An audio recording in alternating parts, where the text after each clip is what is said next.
Hello and welcome to unboxing of my Eonon head unit that I received just today.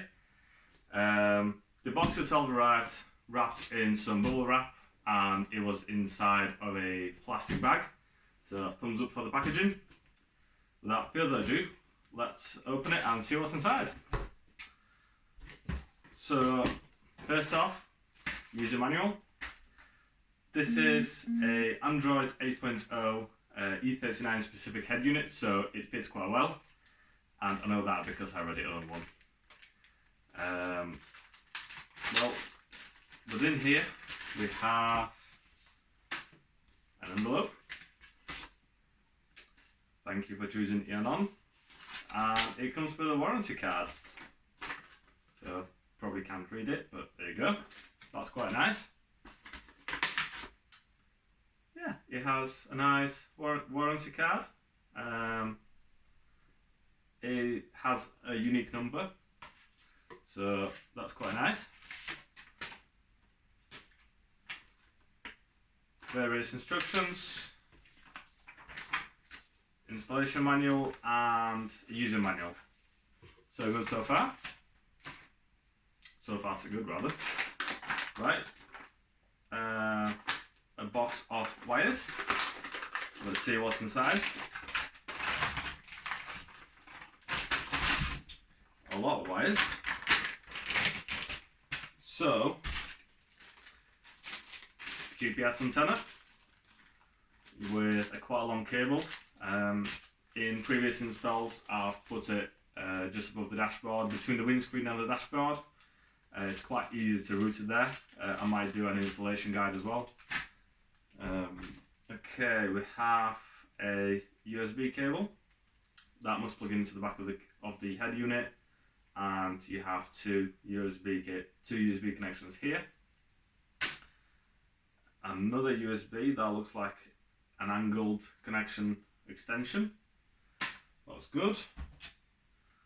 Some 3M double-sided tape with Velcro. Not really sure what that is for. This is DAB antenna, as far as I know. So that's quite cool. I will need to find a spot for that. A lot of cables. So that again plugs into the back of the unit, and that gives you all sorts of connections: microphone, video in, camera, video out to, AUX, left, right. Then you have your outputs for the speakers if you want to have a separate amp. So front right, front left, another video, this is video out. Yeah, so this is mostly for the speakers, and you've got sub out and sub out. So you've got two wires for subwoofer, about 4 connections for the speakers, front left, front right, rear left, rear right, video out, video in, microphone and camera, rear view camera. Okay, adapter for the antenna. Not really sure what for, but can't complain for that. Another adapter for the antenna. Okay. Microphone. This is the only downside I found with previous Eonon unit I have purchased. I could never really get a good sound through the microphone, so people always complained that they couldn't hear me. So I just don't talk to them. Easy as that. And a little fuse, 15 amp fuse. Okay, now onto the tasty bits. This is very well packaged. Comes like that, so it's safe for transit.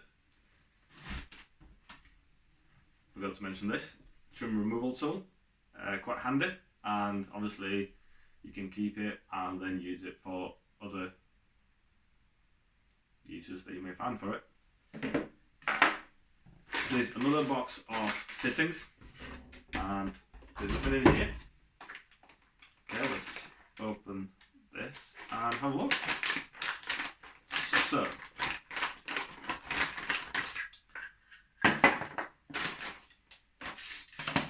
okay, so what we have here is some brackets. So the brackets will screw onto your dashboard, and then the head unit will screw into these brackets. You completely remove your cage that you have now, and then you use these.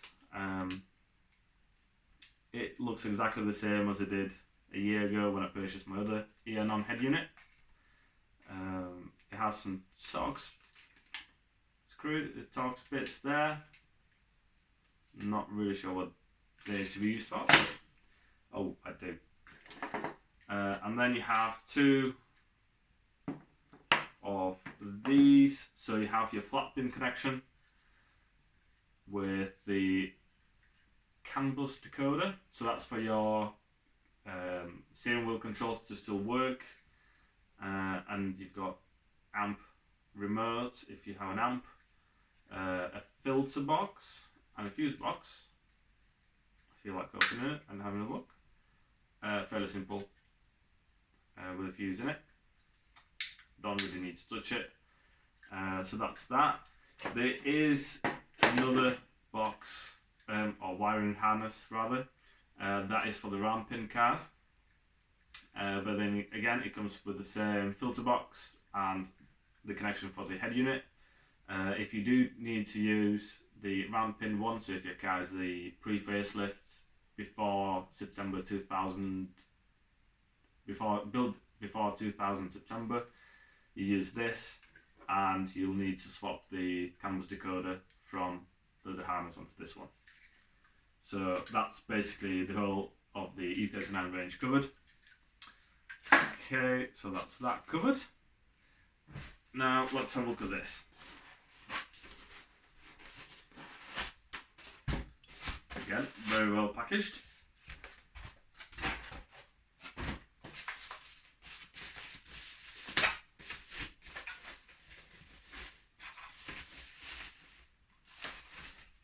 Okay, some screws to protect the CD drive, I guess, in the transportation. It does say take out the screws before installing.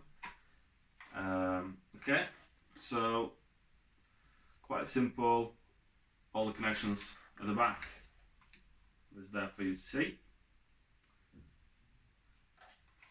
So we have a diagram at the top to show where everything goes. It's quite useful, which I'm sure is in the user manual as well. So yeah, so the head unit looks like this. It looks very close to the standard BMW 16:9 sat-nav screen, with few little differences. Personally, I quite like the look of this in the 39. It's definitely a lot better than your standard double-din head units. It just gives it a nice clean look and gives you a lot more functionality than any other BMW technology of that era. So you get your sat-nav with live updates if you have internet access. You can have diagnostics plugged into this. The little extra I bought for this head unit is a CAN bus or iBus connection, because my car has DSP.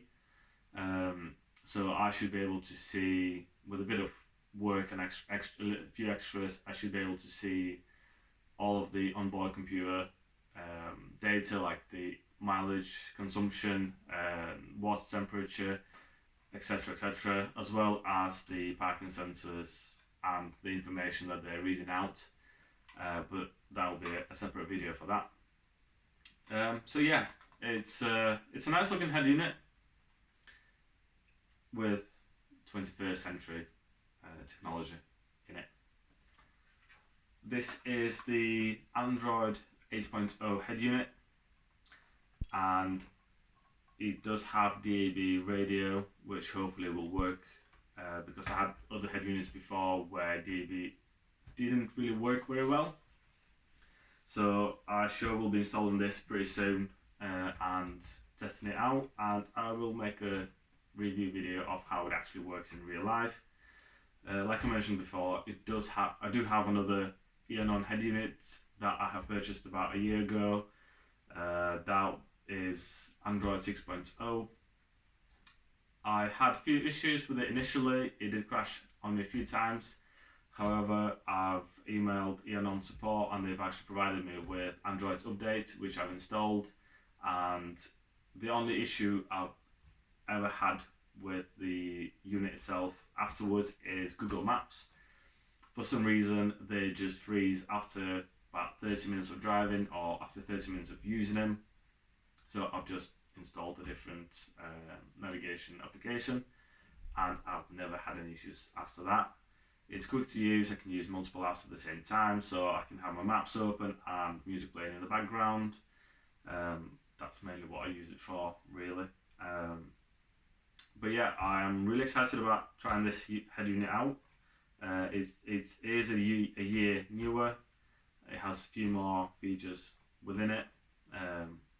Mostly it's the DAB radio that I'm interested in, because I use online streaming applications for listening to my music, but I don't have unlimited data, so having DAB access is quite good. So I'm going to end it here. I think I've shown you what this kit comes with. Price wise, this Headunit cost me £215 delivered to my door. I purchased it in UK. You can probably get them a bit cheaper if you are importing it, but don't forget there might be import taxes and it may not necessarily work out cheaper, or if it will take quite a long time to get to your door. I have ordered this literally 3 days ago on a Sunday. Today is Wednesday and it has been delivered this morning. So pretty good service there. So yeah, I'm going to end it here. Once I've installed it, I will record another video showing how it works and what I think of it, and compare it to my slightly older model in another car that I have, as well as I will try to record the installation